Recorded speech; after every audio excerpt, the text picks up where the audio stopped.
Salut à tous, vous l'ignorez peut-être encore que à Toulon on en a une vague idée, la France peut compter sur une flotte stratégique et cette flotte stratégique elle a fait l'objet d'un rapport de réévaluation de tout ce dispositif. Je suis avec le rapporteur de ce rapport, monsieur le député Yannick Chenevard, bonjour. Bonjour. Vous êtes député de la majorité de cette première circonscription de Toulon et à la demande de la première ministre, vous avez été en charge d'un rapport sur une réévaluation de ce dispositif de flotte stratégique. C'est quoi une flotte stratégique ? C'est quoi et ça sert à quoi? Merci de me recevoir. Ça sert à quoi? D'abord, ça sert à faire en sorte qu'une nation comme la nôtre, qui a évidemment un hexagone, mais des outre-mer, 11 millions de kilomètres carrés de zone économique exclusive, soit capable de vivre, de fonctionner, même dans des conditions difficiles. Il n'échappe à personne aujourd'hui que depuis 30 ans, nous étions dans une situation de paix globale, Relative. relative, mais que finalement, depuis 2 ans, les empires sont de retour.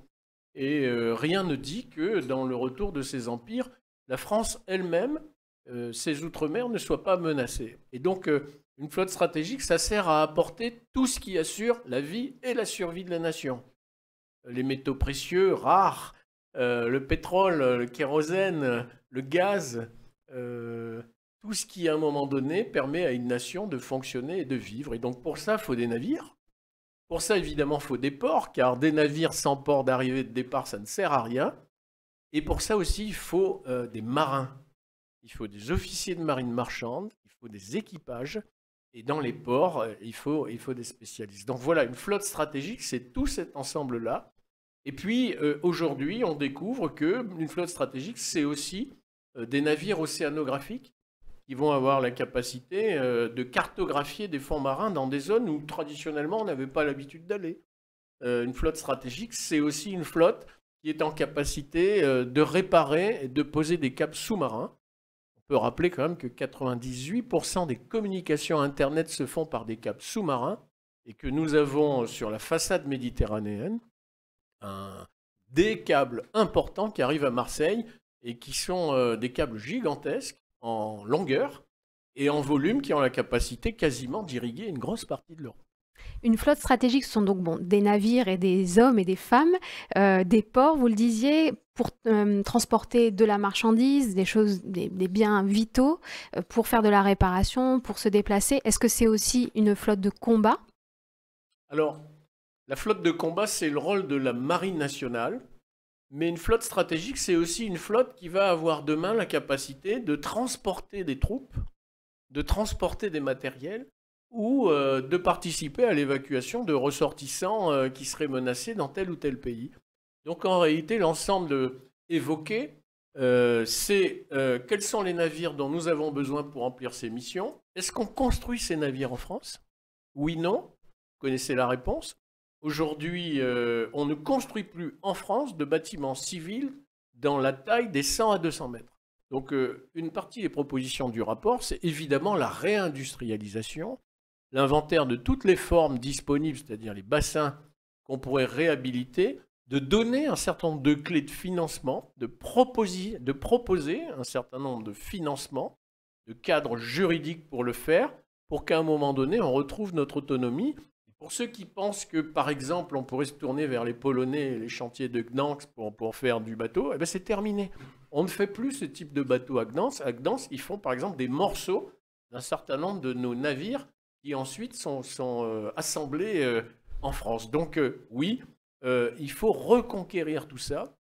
Mais derrière, ça veut dire de la technologie, mais ça veut dire des hommes et des femmes.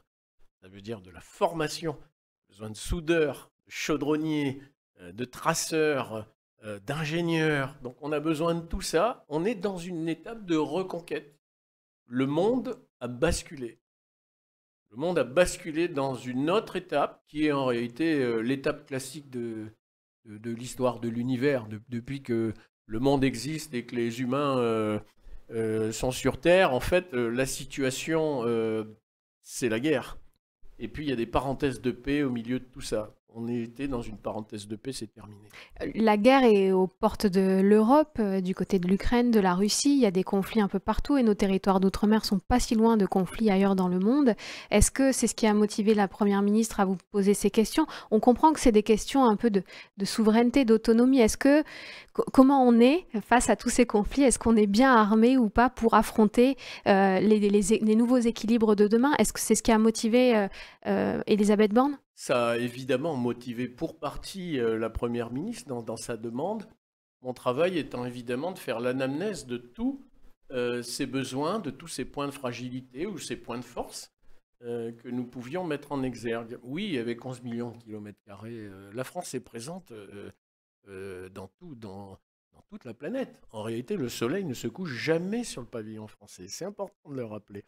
Et donc, quand vous êtes présent partout, vous êtes des acteurs majeurs partout.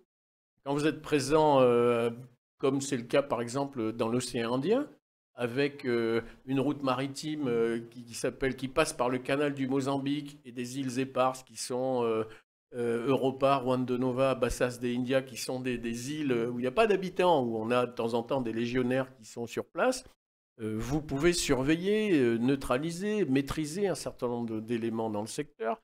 Vous avez de l'autre côté, évidemment, vous avez Mayotte au nord, et puis vous avez de l'autre côté de Madagascar, la Réunion, qui voit passer pas très très loin de ses côtes une route maritime importante, puisqu'elle va sur le détroit de Malacca, et accessoirement, le détroit de Malacca, c'est la porte ouverte vers la Chine, le Japon.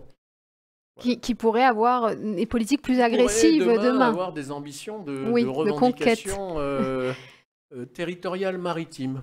Bien sûr. On aura d'ailleurs bientôt à l'Assemblée nationale un colloque avec la Fondation méditerranéenne d'études stratégiques sur ce sujet des revendications territoriales maritimes. Alors, justement, ce rapport, est-il alarmant, alarmiste? Est-il encourageant pour les gens qui nous écoutent? Qu'est-ce qu'on peut en dire? Mon travail ne consistait pas à faire un état de la situation internationale, ni un inventaire des navires existants. Mon travail consistait à dire, voilà une liste de bâtiments de la flotte stratégique, ça n'a aucun intérêt. Une liste de types de navires qui deviennent éminemment stratégiques compte tenu de l'évolution stratégique, et en même temps une liste qui doit être vivante et qui, en fonction des besoins, la situation internationale, elle est mouvante, elle évolue en permanence, et ben c'est le premier chapitre. Deuxième élément va consister à dire comment on fait ça. Et comment, alors qu'on a aujourd'hui un pavillon français qui gagne tous les jours des nouveaux navires. C'est important de le dire. Mmh. Sur l'intégralité de nos 7 pavillons, on a aujourd'hui un gain en termes de navires qui est important. Mais comment on construit nos propres navires sans être dépendant du Sri Lanka, de la Corée ou de la Chine? Simplement pour dire que le Sri Lanka commence à perdre des marchés, la Corée perd des marchés, au profit de qui? Au profit de la Chine. Donc demain, quand on va vouloir construire ou faire construire des navires stratégiques, si la Chine nous dit non, non, non, non, parce que la Chine va considérer que c'est stratégique pour la France, on va les faire construire où? D'où la deuxième partie de mon rapport qui consiste à dire voilà comment on peut faire, voilà les outils financiers qu'on peut utiliser, mais on a besoin de ça. Et le troisième élément, c'est avec qui? Il n'y a pas de marine sans marin. Et donc, quelque part, la place des marins, des officiers de Marmare, des équipages, la place des gens dans les ports est considérée évidemment comme stratégique. Et alors, les Toulonnais ont-ils un rôle à jouer dans cette feuille de route que vous décrivez? Est-ce que notre port, dont on est si fier, a un rôle à jouer dans cette stratégie? Toulon, quand on parle de mer, a toujours un rôle à jouer sur le plan stratégique. D'abord parce que c'est le premier port militaire d'Europe. Parce que ce port, s'il est le premier, c'est parce qu'il est en Méditerranée, que la Méditerranée, c'est 1% des mers du monde, mais c'est quasiment 30% du transit maritime dans le monde, et 40% de nos approvisionnements. Donc, quelque part, oui, Toulon a un rôle stratégique dans sa partie militaire, bien entendu, mais aussi dans sa partie civile. Il a échappé à personne que désormais, il y a une connexion par une voie ferrée qui, à partir de la gare de la Seine, va directement sur Brégaillon. Des choses qui peuvent être très utiles demain. Merci beaucoup Yannick Chenevard. Si le sujet vous intéresse, vous qui nous écoutez, écrivez-nous. Écrivez-nous parce qu'on pourra peut-être entrer un peu plus dans le détail de ce rapport. Si le sujet vous captive, il y a encore des choses à faire et des thèmes à aborder ensemble. En tout cas, merci pour cet éclairage sur ce rapport que vous venez de remettre. Bravo. Et vous serez donc le bienvenu sur ce plateau pour entrer dans le détail. À très bientôt. Beaucoup.